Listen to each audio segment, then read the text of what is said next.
Et dans ce docu, hier, on évoque la corruption à l'aide de montres de luxe. Pourquoi ces montres de valeur sont-elles si souvent utilisées et retrouvées lors de perquisitions? Comment le secteur est-il encadré en Belgique pour éviter les dérives? Jean-François Noulet, Laurent Wannberg. Dans le milieu des montres de luxe, certains propriétaires préfèrent rester discrets. Ce particulier est venu vendre une montre des années 90, un grand classique évalué à 9 200 €. Mais avant de conclure la vente, il doit montrer patte blanche. L'état de l'objet est évalué, son origine et ses certificats, mais également l'identité du vendeur.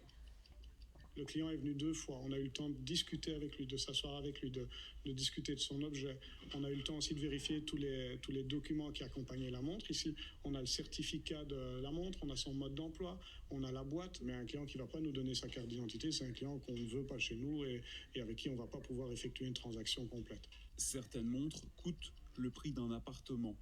Côté paiement, seul le virement bancaire est possible. C'est aujourd'hui la règle, du moins en Belgique.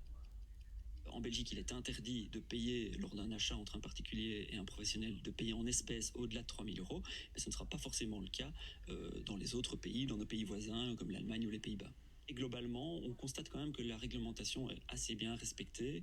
On n'a pas énormément de dossiers à ouvrir et certainement pas dans le secteur de la vente de montres.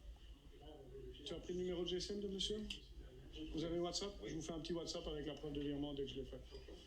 Malgré les règles belges, les propositions de vente illégale en cash ont lieu régulièrement. On va avoir une situation cocasse à peu près 1 fois par semaine au magasin, donc 4 fois par mois. Par contre, on va en avoir plus souvent au téléphone, parce qu'au téléphone, le client reste mystère, on ne le connaît pas.